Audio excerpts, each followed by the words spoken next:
Well, hello, everybody, and welcome to the call. I've been excited about this call for a long time. I've been thinking about the world of supplements and how bones and food it's just such a big question. So I would like to introduce myself for some of you who are on the call that don't know me.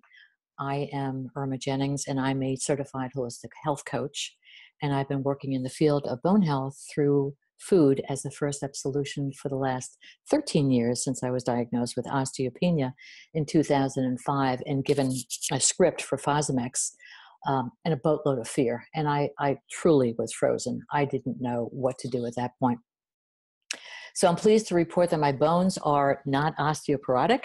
However, this was an important and long journey for me, changing my diet, exercise, reducing my stress, living mindfully, and bringing hope and joy into balance and into my life.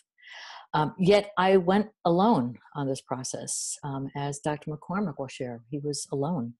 The internet is a great tool and can be terribly overwhelming and confusing. And I was looking for a companion to walk side by side with me, a community or my tribe, and I couldn't find one. So I created one. My Bones Tribe membership is where my Bones community comes together. And it's a place where you can find all your answers in regard to bones, from food to movement to stress reduction and to a DEXA test, and gently being pushed to go to the next level, whether or not you're getting blood work because you're needing to do that for a doctor or get a DEXA test. I support you in moving forward with that. And I also have educational webinars such as this one with Dr. McCormick. And this is the second one that we've done together, so I feel really blessed. But creating this community, my Bones Tribe, actually brought Dr. McCormick into my life because one of my Bones Tribe members, Linda, brought this book, The Whole Body Approach to Osteoporosis, into my life, which morphed into 25 women going through Dr. McCormick's book with my online book club, and then morphed into this moment that we have together on the call. And we've had a tremendous amount of people register for the call from all over the world. So I'm really, really excited to be sharing this information with you. So if you're an individual suffering with osteoporosis or have been diagnosed with osteopenia and find yourself in the zone of fear, my intention for this evening's webinar is to shed some insights about supplements and how to move forward. And tonight's subject, as you know, is supplements. What supplements do your bones need? Now, the consumer's view of nutritional products as key to managing health has been driving the global nutraceutical industry. The global nutraceutical market, which includes energy bars, energy drinks, and supplements, was valued at around $383 billion in 2016. $383 billion, and is expected to reach $561 billion by 2022. The current consumer trend is looking for prevention rather than a reaction to health issues. And that's demonstrated by the growth in the nutraceutical industry and also the organic food movement. So our call today, I will be introducing Dr. McCormick, and he will be discussing briefly his personal journey. I'll be weaving in some pre-submitted questions. We had a lot of them from our participants. We will have an opportunity to talk deeply about supplements. And as I said, we have the opportunity, if time allows, for live Q&As. So, Dr. McCormick, I'm going to introduce you now. Dr. McCormick is an avid athlete competing in Ironman triathlons and was a member of the 1976 Olympic team. In addition to his general practice, Dr. McCormick is board-certified sports chiropractic physician and a member of the University of Massachusetts Sports Medicine Department. He earned his bachelor's in human biology at Stanford and his doctorate at National College of Chiropractic. He is board-certified chiropractor in the states of Massachusetts, Colorado, and California, and has been in clinical practice since 1992. In 2011, well, before we go there, I'm going to ask you, Dr. McCormick, first of all, it's great to have you here. Thank you. And would you be open to sharing your bone story with us, please? Now? Okay. I think I could hear you now. Are you speaking? Yes, I'm speaking. Can you hear me? I can. Thank you, Irma, for inviting me. Yes, I found out that I had osteoporosis in, I think, 2000 or 2001. I can't even remember now. It's been a long time, but about 18 years ago. I was just running one day and had a lot of hip pain and ended up, after getting a bone density and bone scan and x-rays, it found out that I had some microfractures, and then found out I had really severe osteoporosis of a -4.3 in my spine. And for the next 5 years, I fractured a lot of bones. And every time I'd I went to 5 different endocrinologists.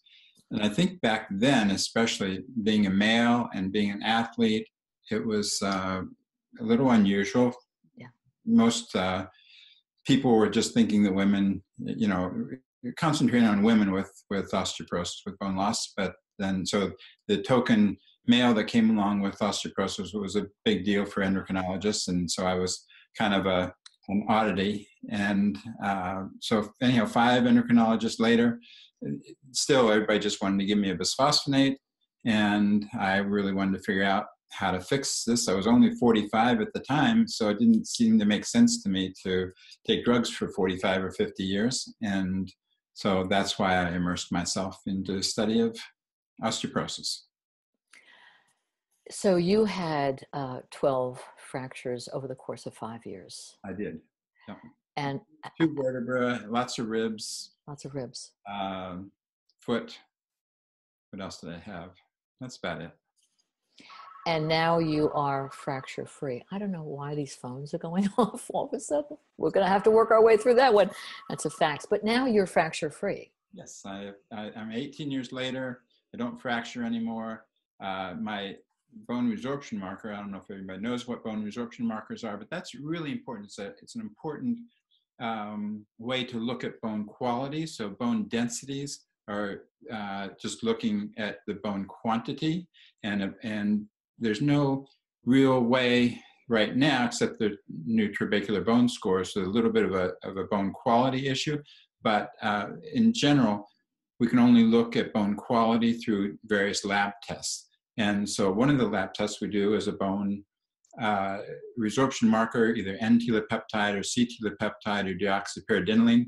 And that tells you how much osteoclastic activity is going on.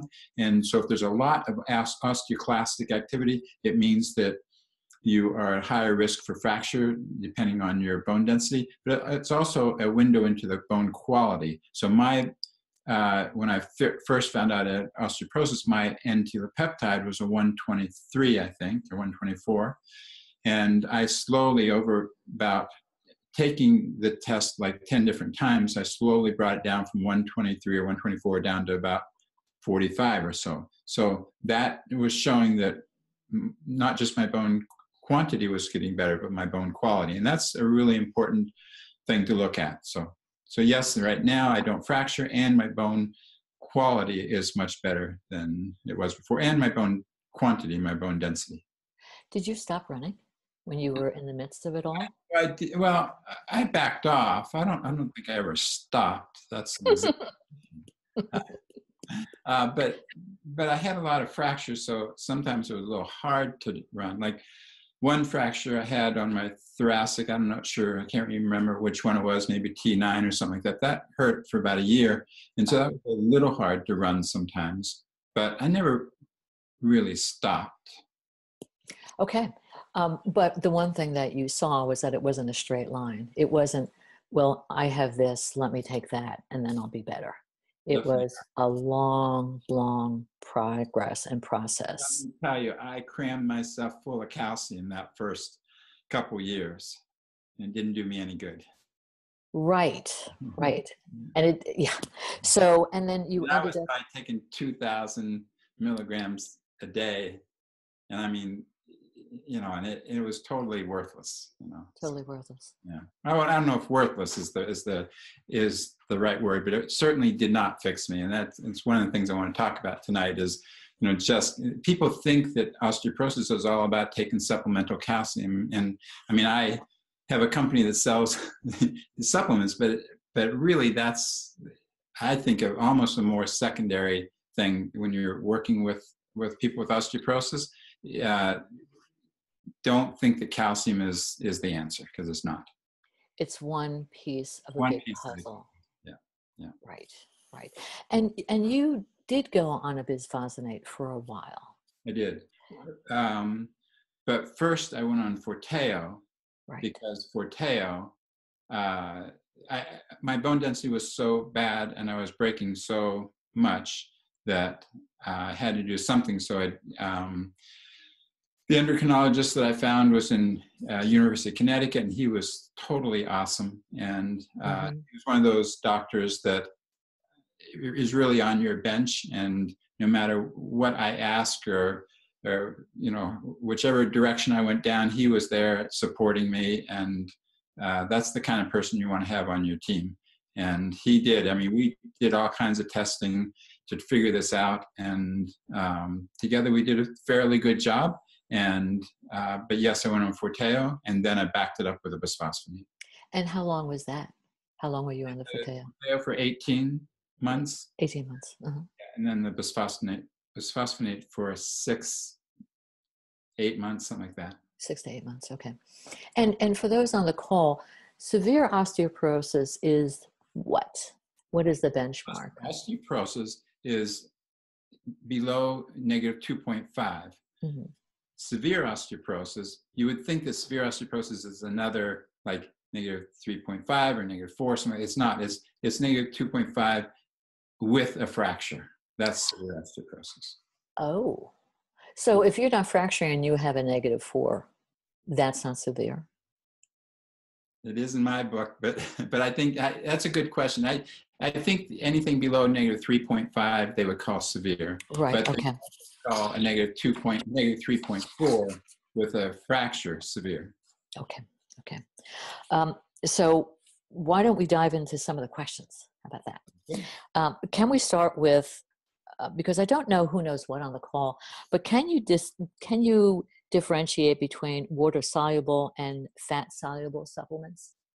Just simply that fat soluble, like vitamins, are vitamin A, D, E, K, and water soluble or like vitamin B's.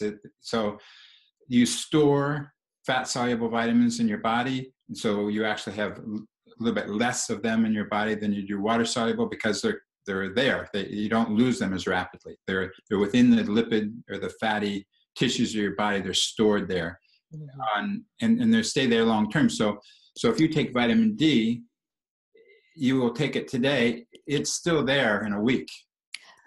But a water soluble, if you take a vitamin B, and you take tons of it, that's why your urine turns yellow, because you're just peeing it all out. And what you take today in your vitamin B, it's not going to be there in 2 days.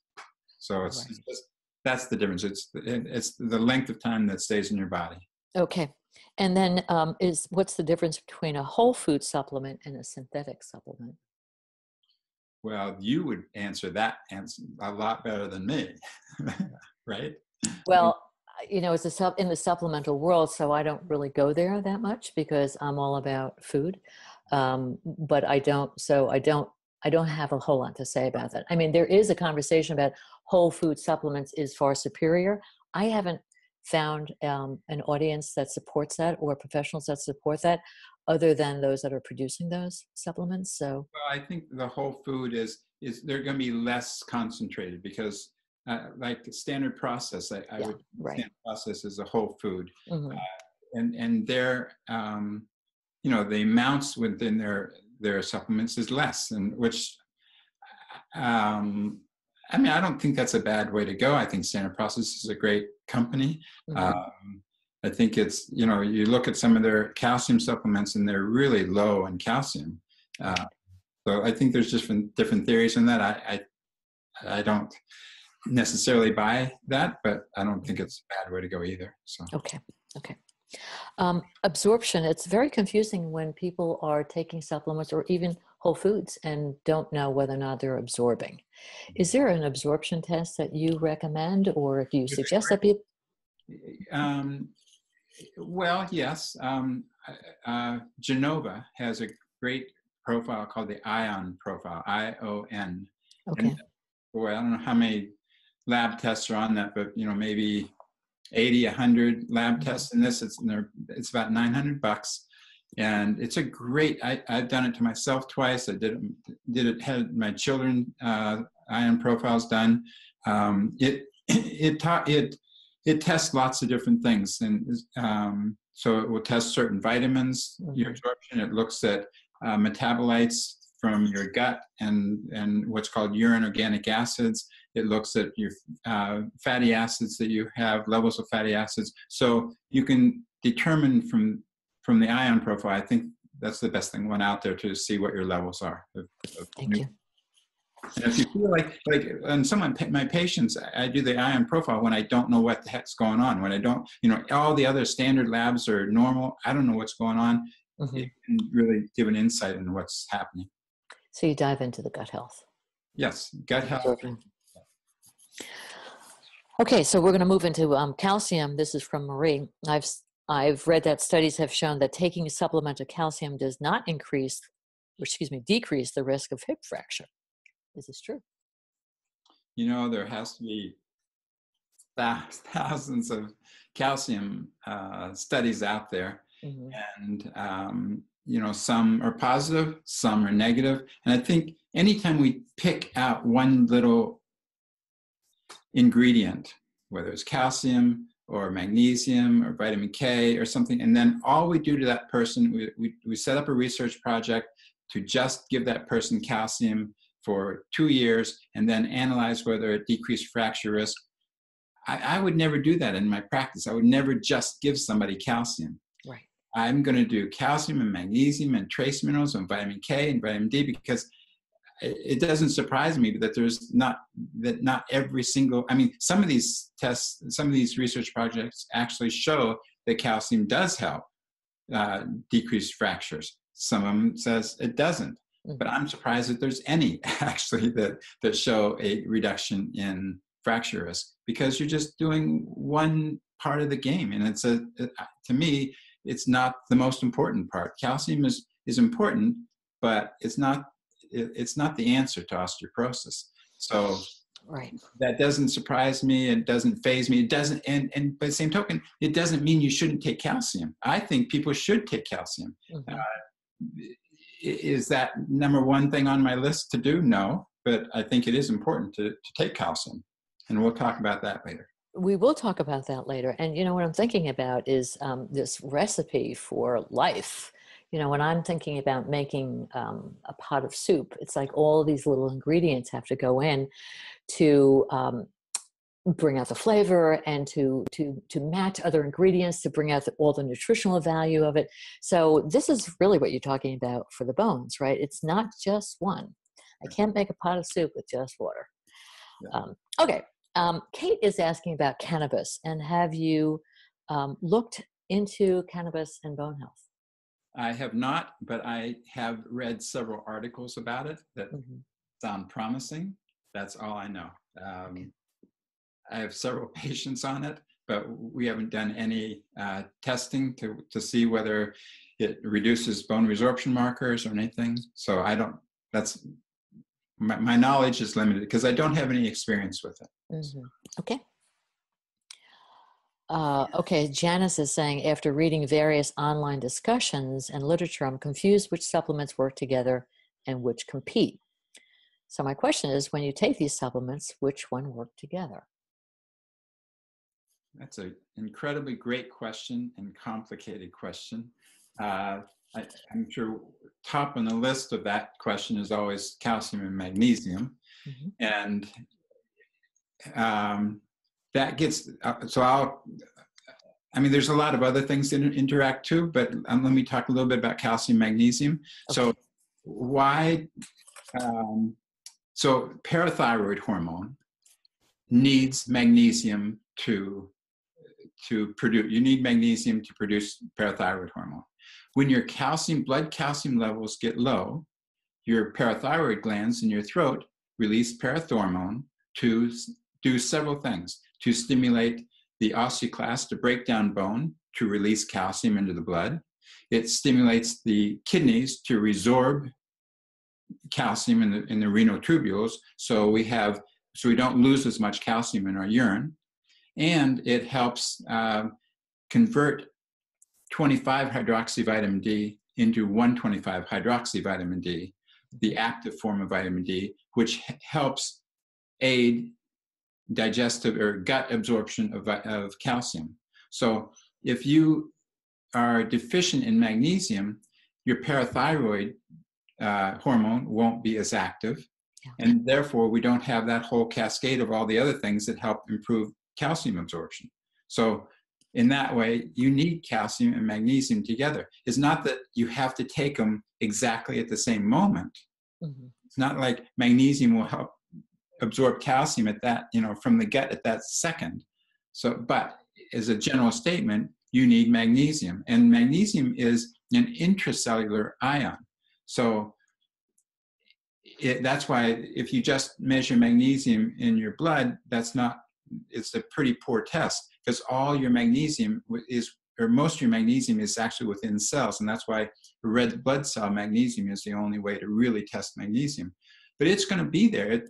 That magnesium is going to be in those red blood cells. So it's not like if you miss a day of magnesium and just take your calcium, that calcium is worthless. It's not. You have to be replete in the magnesium levels. And other nutrients are the same. Enzymes are really activated and help do their job with trace minerals. So if you are deficient in vanadium, you are going to have certain enzyme systems that don't work well, and so you're not going to be able to process glucose or calcium or whatever properly. So all these trace minerals have important parts to making the whole machine run well. And what was that trace mineral that you said? That was vanadium. Grenadium? Vanadium. V. Ba. V. V is Victor. V is. I never heard of that. So thank you. So let's dive into the vitamin D story. Is there a time of the day that's best? I thought that was a good question too, but I don't think there is. It's a fat soluble. I guess I would take it with meals where there's fatty meals, because you're absorbing it better. But people are taking now 2,000, 3,000, 4,000 IUs of vitamin D, and that's a lot. So if you take 3,000, and you take it, I'm not sure I would take it on an empty stomach, but I bet you're going to absorb, the bottom line is everybody should be tested for vitamin D. And if you're 20 IUs, that's not good enough, Mm-hmm. So what is the range? What's the current range? Because that seems to be 32 is and below is deficient. I think that's the present range. But so I like people between 40 and 60. And some people are thinking now, well, geez, if I do get 60, what if I do 80? That's going to be even better. But that's not true. The reason I think why people concentrate so much, the reason why people concentrate so much on calcium is because there's a lot of calcium in our bones, and so we think, well, geez, if there's so much calcium there, that must be a huge important part to improving osteoporosis, which is not true. And then they also have really capitalized on or concentrated on vitamin D because Dr. Hollick from Harvard really brought vitamin D to light. And he is a very dynamic speaker. He's incredibly intelligent. He has really brought the medical world into seeing vitamin D. But that's why people get so excited about vitamin D. But that could have happened to vitamin K or magnesium or anything. I think because Hollick is such a dynamic person, people really now think that vitamin D is the end all be all to osteoporosis, and it's not. So if you go from 60 to 80 on your, on blood levels of vitamin D, it's not going to help you. We're already maxing out. What does vitamin D do? It helps improve absorption in the gut. Well, are we going to improve absorption 1% or something? It's not. That's not where you should put your apples. Okay, so that's 40 to 60 Yes. nanogram per milliliter is the measure. Okay. Nanogram per ml, yeah. And can you take, as you were saying, you can take too much vitamin D, but what happens if you take too much vitamin D? Nausea, increased urination. Vitamin D toxicity is pretty rare. Mm-hmm. I have never seen one. And I've heard that you have to probably take at least 10,000 international units a day for quite a while to get vitamin D toxicity. Okay. So that's a lot of vitamin D. And some people have taken that accidentally because some companies have screwed up and made, 10 drops of vitamin D like too potent. I've read about that. I've not seen anybody with that. But so I would never take more than, say, 6,000 or 7,000 a day. But the bottom line is test for it, because I have several patients who need 7,000 international units a day. And I have other people who need 1,000 a day. Because they're not absorbing it, they're not. Right. And they both end up having 50 nanograms per ml in their blood, but one's taking 7,000 and one's taking 1,000. Right. And is it like a capsule form or the liquid form? Have you noticed the difference between the two? No, don't know. Okay. Glutathione, is that an important ingredient regarding bone health? It is, and excuse me, glutamine. Yeah, I'm sorry, glutamine. Glutamine converts into glutathione, or things that helps convert into glutathione, which is the most important antioxidant in our body. But glutamine is what's called a conditionally essential amino acid. So your body makes it. The problem is, and most people, if you're healthy, you can make it. The problem is a lot of people with osteoporosis are catabolic. Their bodies are breaking down, and they might not be able to make glutamine as well as somebody else who's a little bit healthier. So in those people, I would say glutamine might be a really good nutrient to take. It helps improve gut health, because the endocytes within the gut, the cells within the gut, that's their main food. So if those cells are, if you're having pathogenic overgrowth, or you have small bowel intestinal overgrowth, or something, gluten issues where the villi are damaged, irritable bowel, people who have damage in their gut, you might have to go through 6 or 8 weeks where you give them glutamine to help their gut cells recover.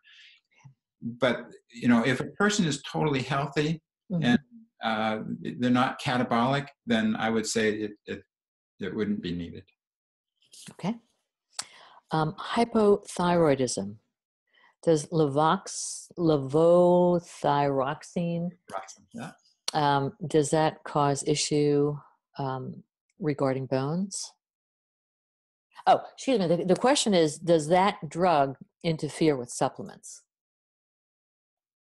So that's a two-part question, which I just introduced. So the real question is, she wants to know whether or not it interferes with supplements.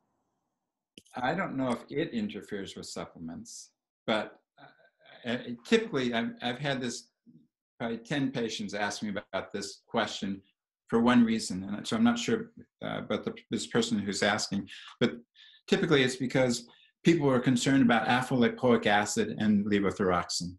And in and I can't remember, maybe 1990 or something like that, there was a study from Europe someplace, I can't remember. It was one study that said that alpha-lipoic acid interferes with the absorption of levothyroxine, so the conversion of T4 to T3 is compromised. I see. Nobody's ever, that I know of, there's not been a follow-up study to that. It was a small study. If it does, then the simple thing to do, which everybody should do anyhow, is take the levothyroxine 3 or 4 hours before you start taking your other supplements. Okay. And that, I mean, because levothyroxine is sometimes a problem with absorption and with other nutrients too. So I think you should try to take it away from other things. Okay. So I'm not sure if that was the reason for that question, but I don't know either, but I think that was a very helpful answer. And then do you need to take magnesium to help vitamin D absorb? vitamin D. D. You need magnesium to help vitamin D absorb. Is that a trick question, Irma? It's not.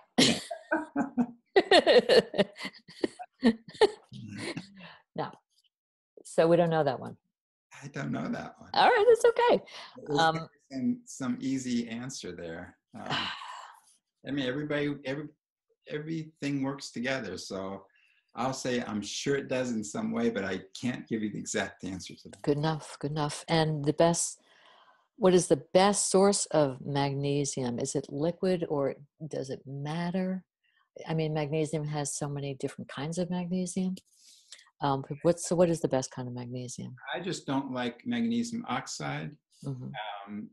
That possibly has some great difficulty being absorbed. And so I use magnesium malate chelate, magnesium bisglycinate. There's, I think, magnesium tartrate, but just not magnesium oxide. And the reason why, let me just go a little deeper in that. The reason why supplement companies use magnesium oxide is because so if you look at a magnesium molecule, it's magnesium oxide, so it's bound to oxide. 40% of that magnesium molecule is magnesium. 40% of magnesium oxide molecule is magnesium. That's a lot of magnesium. In a magnesium malate chelate, for example, 17% of that molecule is magnesium. So on the label of a magnesium oxide supplement, it will say more magnesium than any other supplement out there. And that's true. It does have more magnesium, but it's way less bioavailable. So I think only like 3 or 4%, according to one source, of magnesium oxide is absorbed. So if 40% of it's magnesium, but only 3% or so is absorbed, then you're not getting very much. And if you absorb 40 or 50% of magnesium malate chelate, which is only 17%, you're still going to get a lot more.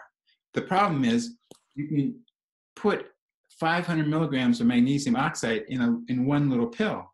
Right. You're only going to get 100 milligrams of magnesium in the same size pill if you use magnesium malate chelate. So you're going to have to spend a lot more money and take a lot more tablets, to get the same amount magnesium, a milligram amount of magnesium using magnesium malate chelate versus taking magnesium oxide.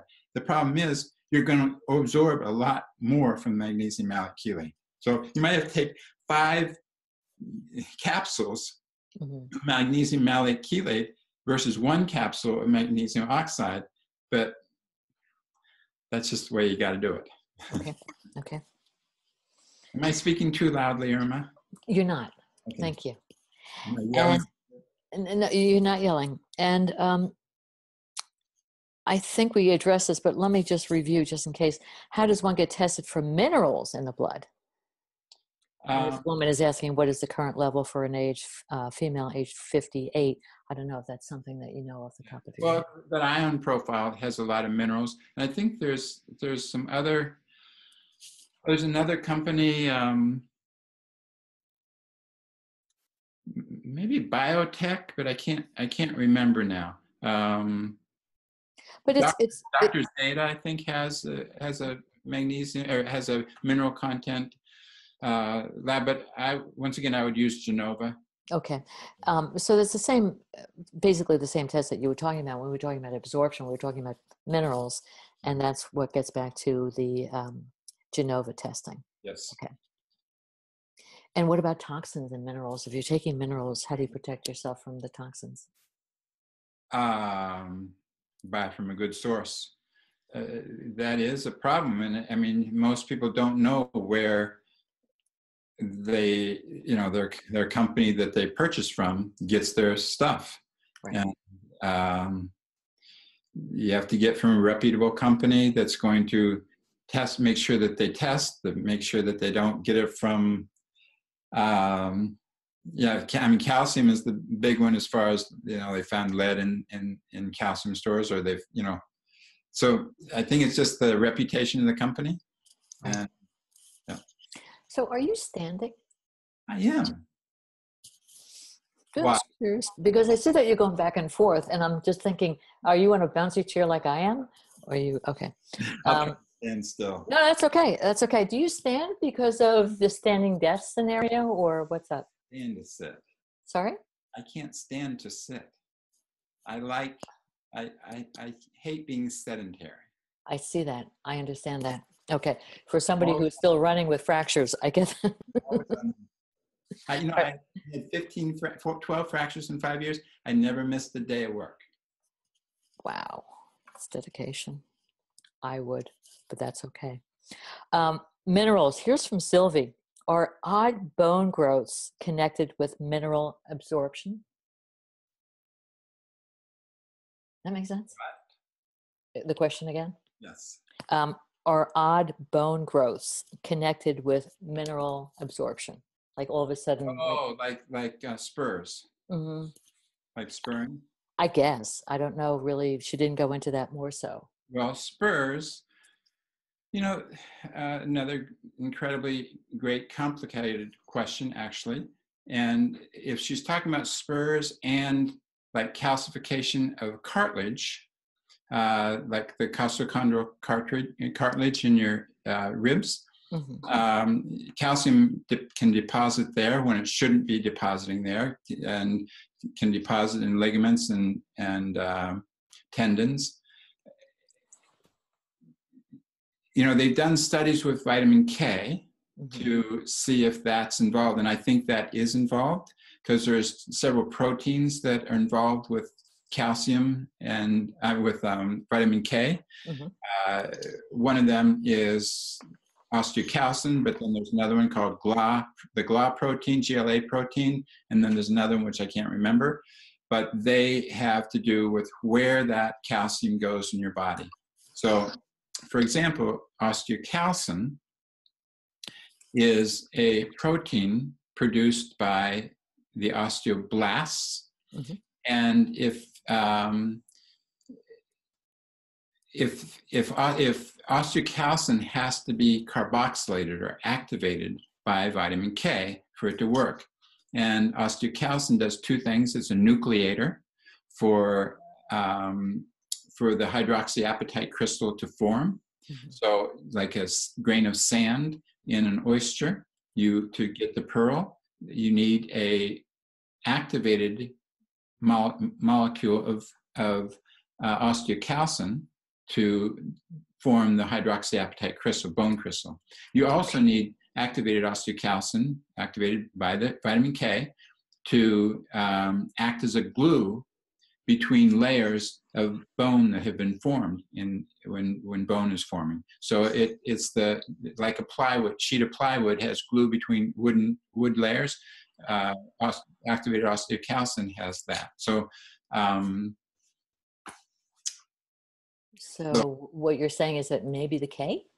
Yes, that takes it in and sends it to where it should go, and that is into bone, and not being running around into your arteries. Right.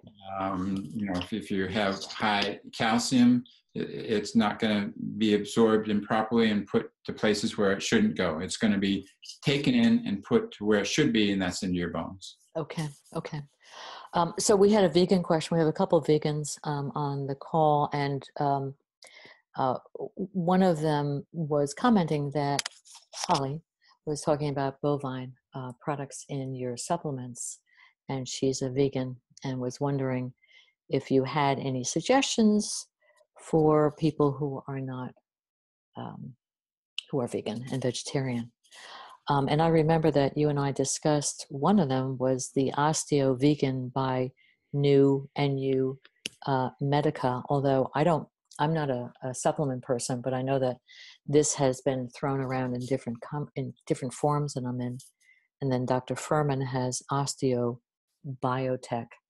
But as far as you're concerned, with bovine, you think it's important because of what again?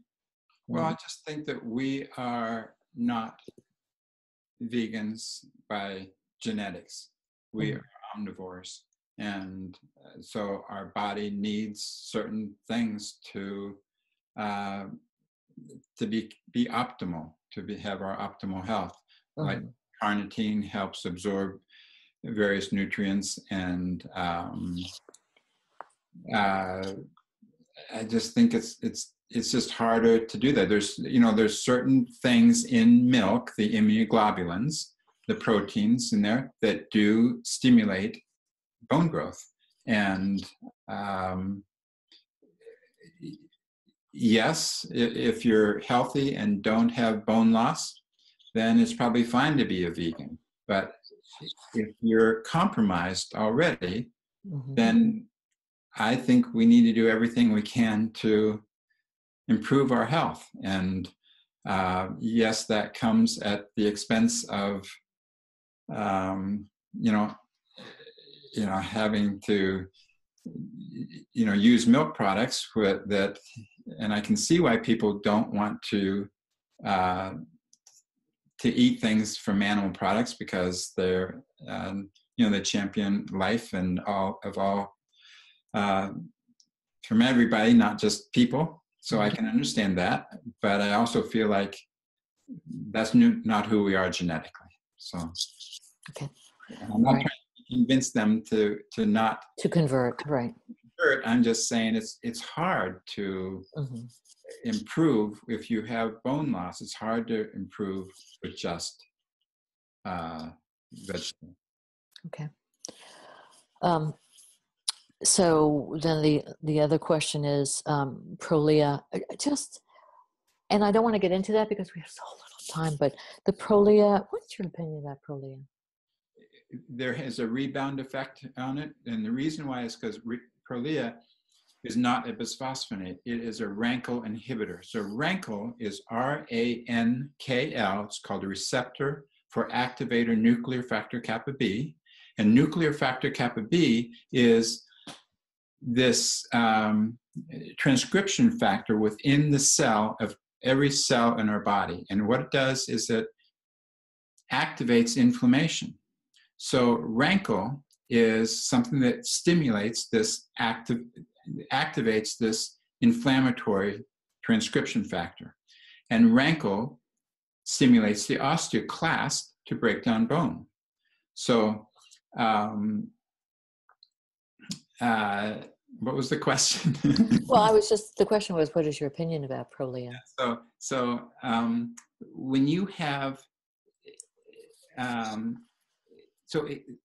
it's what's called it's an antibody against the rankle.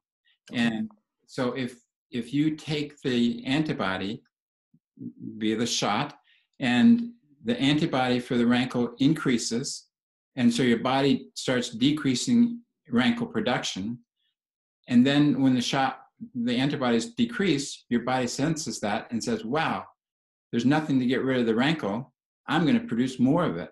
And so rankle levels increase and osteoclastic activity increases. And so now we have a rebound effect. And so if you just stop the Prolia, within a year after stopping it, you have worse bone density than when you started.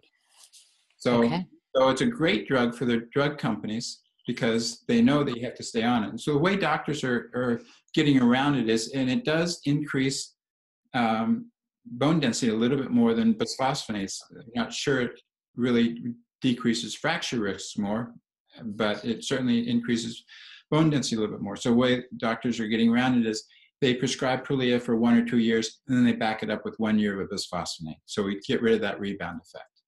I see. I see. Okay. But otherwise, you just have to stay on it. Forever? Forever, which would not be a good idea. No. Okay. Okay.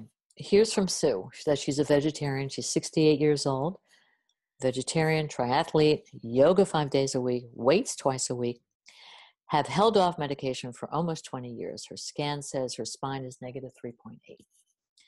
My doctor is still recommending I hold off. What do you suggest? Now, I know that's sort of outside the norm of our conversation here, but. Well, I guess I would ask why. Right. It says hold off. Mm-hmm. What's my first question? What's your bone resorption marker? And how quickly, I'm sorry, how old? She's 68. And now it's a negative 3.8. Mm-hmm. And when was she first diagnosed, and what was that bone density? I don't have that. Right. So those would be my questions. So if she's, was 55 and she had a negative 3.4, and now she's 13 years later, at 68, she has a negative 3.8, well, maybe that's not a bad decision. But if she was, 50 or 55, and she had a negative 2.3, and now she's a negative 3.8, that's a problem. Right. It's the percentage of bones that she's losing that's a flag for you. Yes. And it's how much she's losing, how rapidly she's losing, right. What her bone resorption marker is. That's what's important. Not necessarily that she's a negative 3.8. Okay. But I almost guarantee you that if she's 68 years old, she probably has a little bit of osteoarthritis in there, which is making her spine look a little bit better than it is. So she's probably really not a negative 3.8.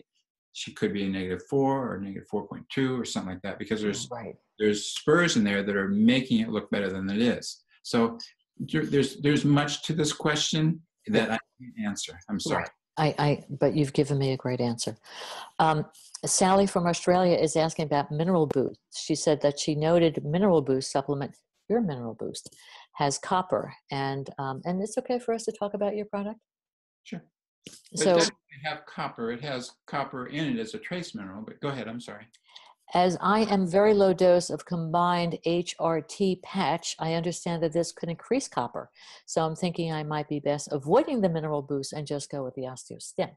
Read that part about the combined with the patch. She's a very low dose. She says combined HRT, hormone replacement therapy patch. Estrone or something. She doesn't say, but it sounds like that would be some sort of a cocktail around that. I understand. Triest or Triest. Yeah. Okay, go ahead. I understand that this can increase copper. So I'm thinking I am best avoiding the Mineral Boost and just go with the OsteoStim. Mineral Boost is from Aquaman. It's a seaweed. So there is copper, but I mean, it's a really trace mineral. It's not even like 1 milligram of, so it has copper, but it has trace minerals, has like 20 different trace minerals in it, but very tracy, not even, wouldn't even be a milligram of it. Very tracy. Is that a professional term? Yeah. I'm going to quote that. It's very tracy. So we have another Mineral Boost question that I want to ask. Let me see if I could find it.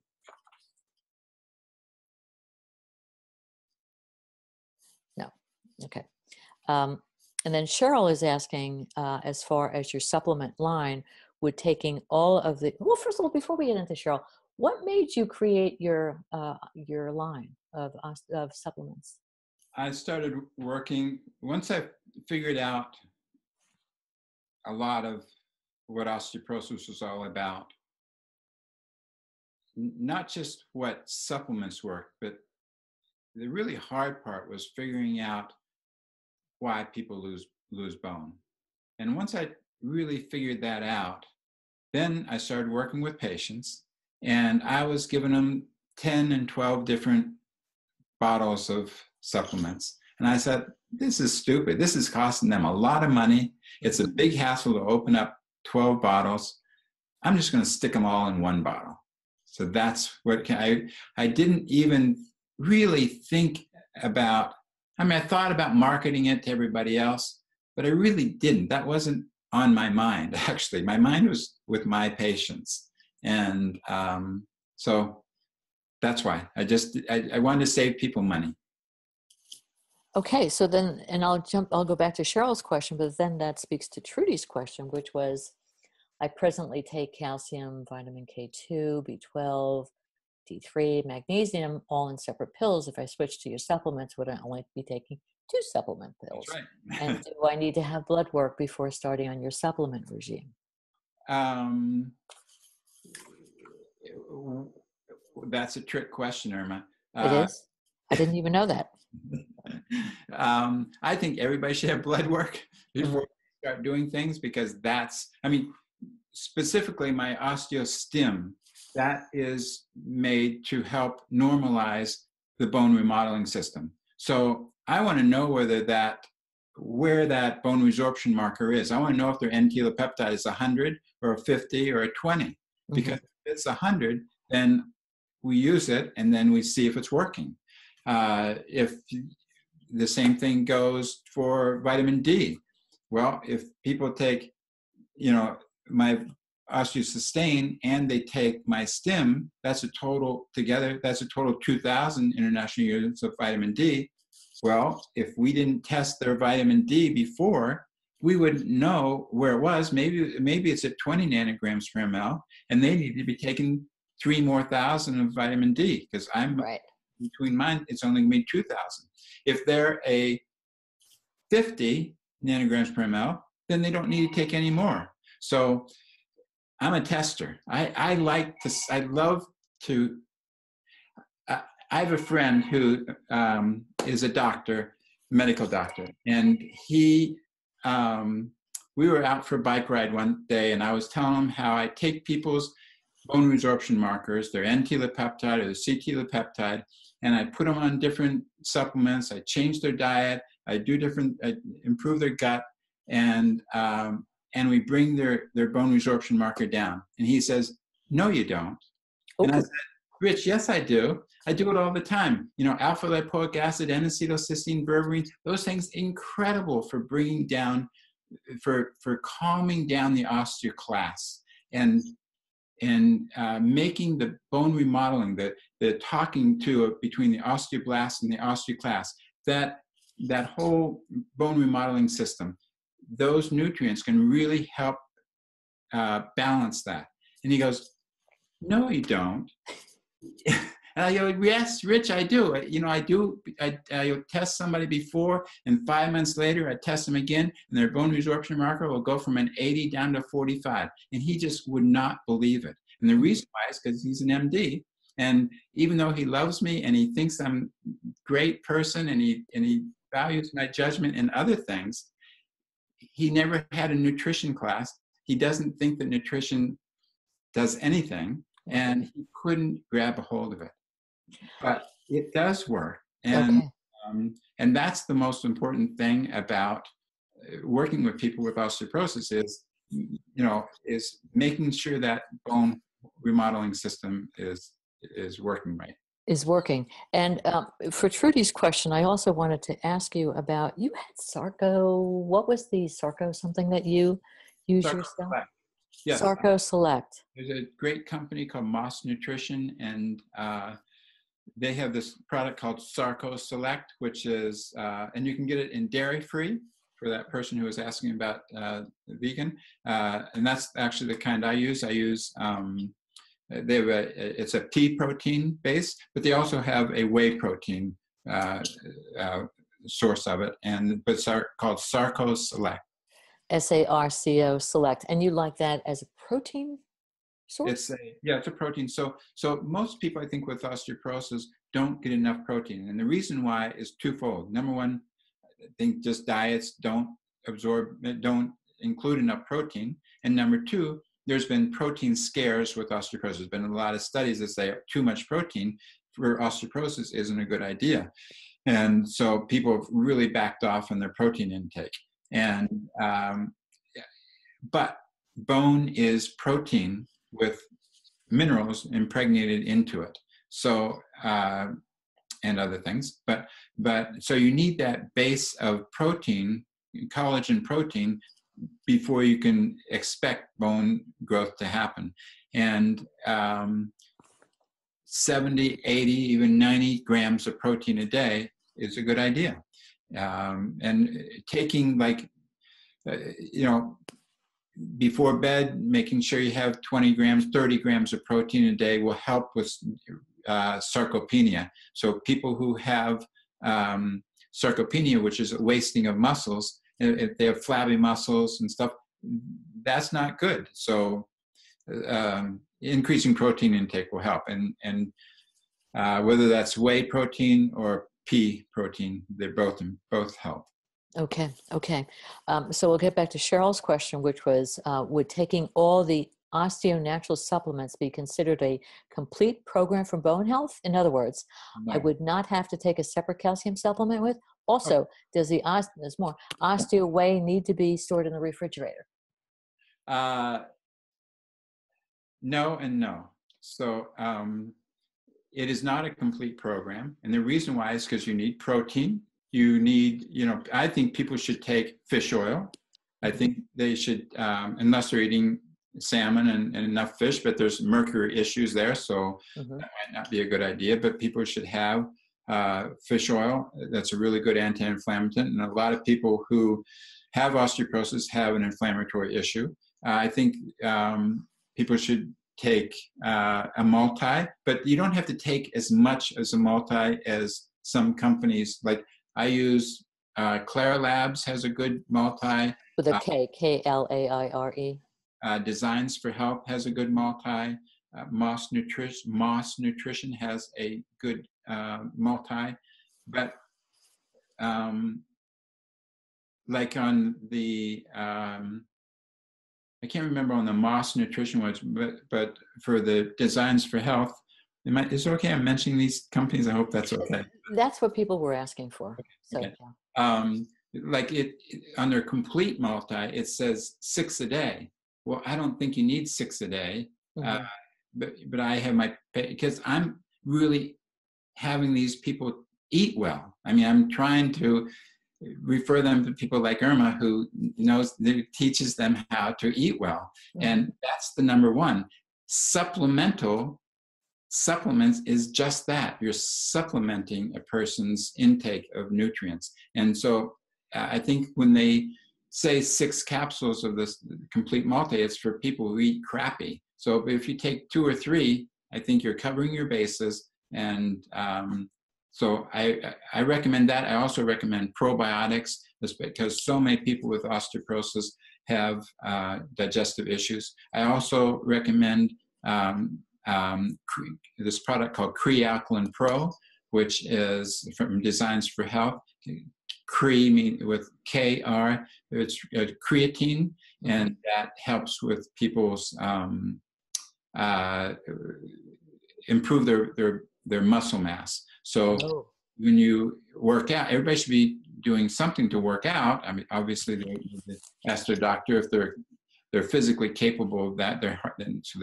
If their heart can stand that, and their bones, so we don't have increased fractures. But if it's okay with their physician, then everybody should be doing exercise program. And creatine helps them be able to build their muscles and give them, and muscle strength is really important because muscles release this signaling molecule called myokines, which talks to the bones and tells the bones to shore up and strengthen up. Because if a muscle is strong, the bone has to be strong enough to take what the forces from the muscle. So the more muscle strength you have, the better for your bones.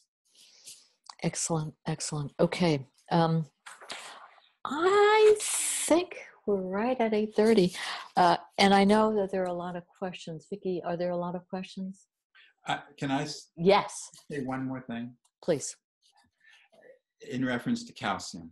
Okay.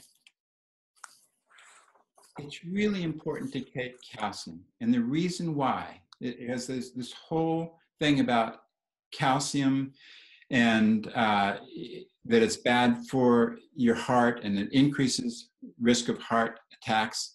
Bolin and Lee, the study that was done 10 or 15 years ago that brought up that whole question, they were using too much calcium at once. So it was increasing calcium levels in the blood. It was spiking calcium levels. And that may or may not, there's still some question whether if that is detrimental and does cause any heart issues. We still don't really know. But if you take low-level calcium, not 400 and 500 milligrams at a time, but 200, 250, maybe even 300 milligrams at a time, keep it at 250, you're not going to spike your blood calcium levels, and that's not going to be an issue for heart issues. The reason why it's really important to take supplemental calcium is because if your calcium level drops at all in your blood, what happens? Your parathyroid gland pumps out more parathormone.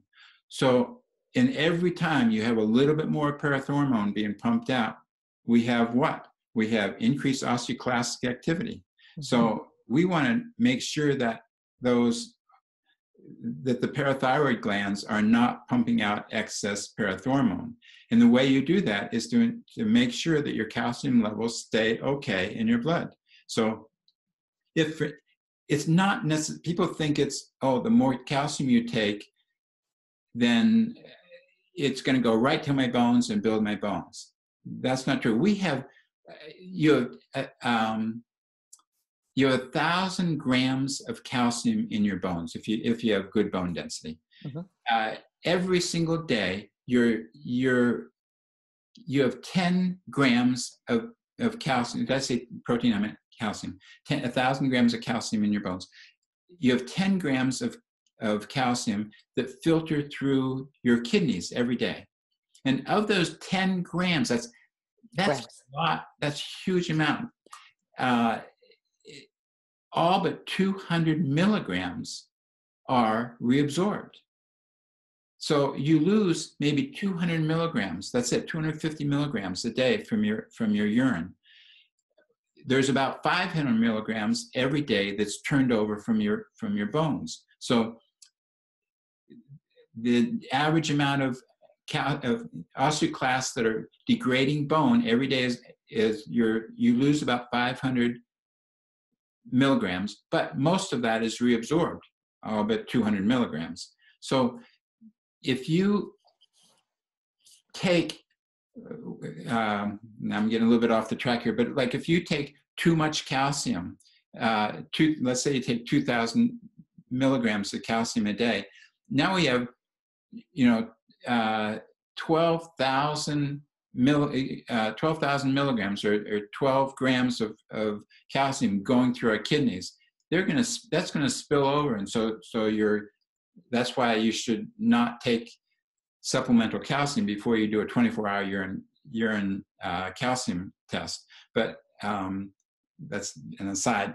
But so we don't want to be putting too much calcium in there because we just spill it out anyhow. We just waste it. But if you take a little bit throughout the day, 500, 600 milligrams throughout the day, so 200 at a time, maybe 3 times a day, it keeps that blood calcium level up and keeps the parathormone levels down. That's why we take it. We take it for the bones because we need that extra 200 milligrams that we lost, and you only absorb 20, 30, 35% of the calcium you take in. Right. So that's why you have to take 1,000 a day or 1,200 a day, because you only absorb 200 or 300 of it. But you're going to get 700 milligrams from your food if you're eating well. You're going to get more than that if you have dairy in your diet, but a lot of people aren't doing dairy. So to get the 1,200 in 14, you need 500, 600, 700 milligrams of supplemental. And you have to do that to keep parathyroid levels down. Right. And that's well said. And you came right back around. So congratulations on that. It was very clear. And that is one of the reasons why I strongly, strongly support people eating calcium and mineral-rich foods, so that they not only get the Yes. calcium, but they get the magnesium and they get the vitamin C and they get the vitamin K. We didn't talk about vitamin K, and I know that that was a question. So vitamin K. A little bit on the osteocalcin, the activating osteocalcin from. Yes, but just the measurement that people need to take in general for bone health as far as K2. I can't remember the man's name. Varner was his name. He did a lot of studies. Werner. Werner, okay. I think that it did a lot of studies on vitamin K, and you only need 200 micrograms of K2MK4 to not fully carboxylate osteocalcin, but to saturate it enough to have a good amount of osteocalcin that's activated. Mm-hmm. The studies that were done in Japan at 45 milligrams, is way, not micrograms, but milligrams, is way too much. And if you do too much vitamin K, then we over-carboxylate osteocalcin, and we need some under-carboxylated osteocalcin and some carboxylated osteocalcin. And the reason why is because under-carboxylated osteocalcin is important for testosterone production. It's also important for the pancreas to produce insulin for glucose regulation. So if we start flooding the system with 45 milligrams of vitamin K, we just don't know what it's doing to the stores of under-carboxylated osteocalcin and how that might affect testosterone production and insulin production. But, okay, so then the K2 in the form of MK7 is 90 micrograms? You wouldn't want to go, I think there's been studies that say you shouldn't go above 90 micrograms of K2MK7 because it can cause heart palpitations.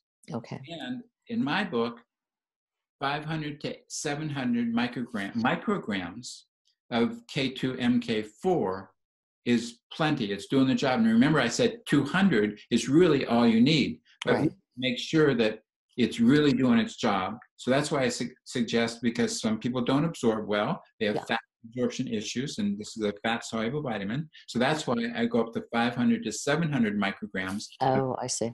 But not 45 milligrams. That is like 90 times as much. Okay, so just briefly, can you talk about your supplements, what you have? Because I don't know that everybody knows about them. I started OsteoNaturals probably 8 years ago, and I produce 4 supplements. OsteoSustain, which is has 1,000 of vitamin D, has a little bit of K in it, both MK4 and K1, and then magnesium, calcium, and some trace minerals. It's kind of like the standard, this is OsteoSustain, it's kind of like the standard generalized bone supplement.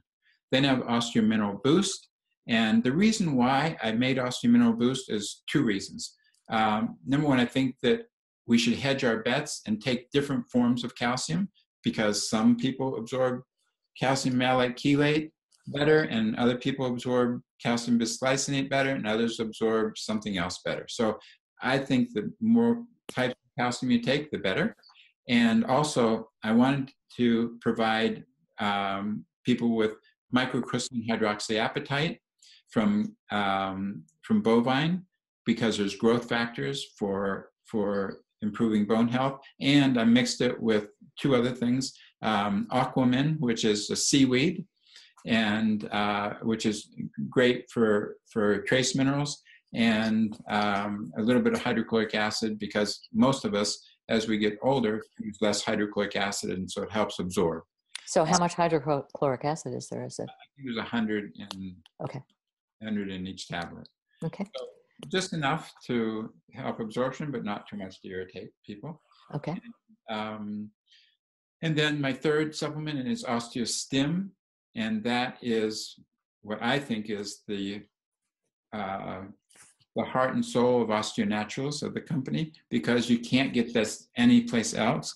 It is a combination of about 4 or 5 things that have been shown to improve osteoblastic activity, and 4 or 5 things that have been shown to decrease osteoclastic activity. And like I said from the beginning, our whole game here is balancing that bone remodeling system.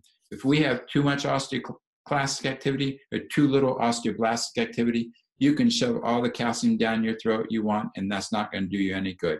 We have to keep that bone remodeling system lower. And when we take people with a high osteoclastic activity and a high bone resorption marker, NTX or CTX, give them the osteostim, it almost always brings that level down because it's balancing that bone remodeling system. So the osteostim, to me, is the most important. I have people take 3 or 4 of those a day, and it really helps bone resorption markers. But I also have them test to make sure it's working. So we get a before, bone resorption marker, and 4 or 5, 6 months later, another bone resorption marker. And you don't have to do that, but I just like to do it for my patients because it shows them that it's working. And the fourth one is osteo mineral whey.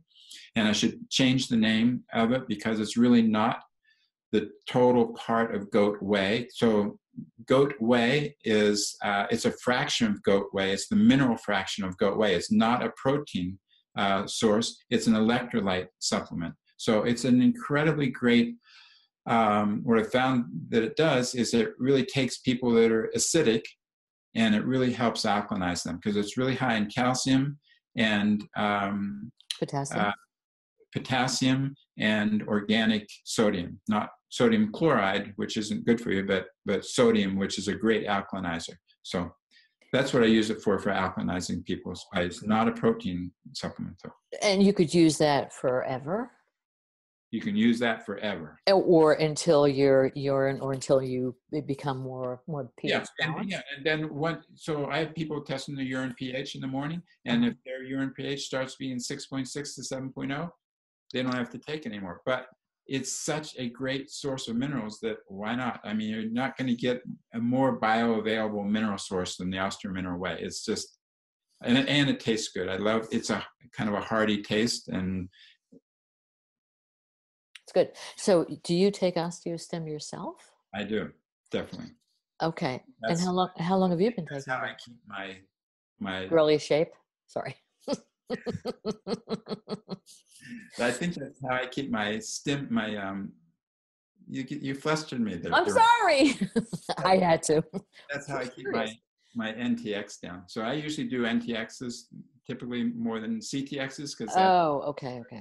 So. I thought it was the other way around. Okay, NTX is your preferred approach. CTX is more accurate, but I started doing NTXs 18 years ago, so I really know that bone resorption marker really well. I know the numbers really well, but it's not quite as accurate as the CTX. Okay. So I'm switching people over. I'm now having people do more CTXs than NTXs. Okay. And so we have the osteosustain, which is a general overall for your bones with MK4. Then we have the mineral boost, which is different than the osteomineral whey. I mean, do you take both of those together? You can, sure. But I start looking at people's how much calcium they're taking in. If they're if they're getting above 800 in supplements, then I don't like that. Okay. Above 800 for supplemental calcium, you shouldn't do because hopefully that person's eating well. Exactly. Okay. So Vicky. Is Vicky? She's gone. Vicky. Vicky's here. I'm sorry. I was muted. Do you have any? I know we have a lot of questions, but a lot of questions, so I'll just pick out a couple. But do you recommend taking strontium citrate? And if you do, how much is safe? You need to go to my blog and read my articles on strontium. So my blog is osteonaturals.com. And I've written, if you go to my blog and you punch in strontium, I think I've written 2 or 3, maybe 4 articles on strontium. That's number 1. Number 2, no, I don't recommend it. It's only been proven to decrease fractures in 80-year-olds or over. And strontium renylate is the product that is used in Europe.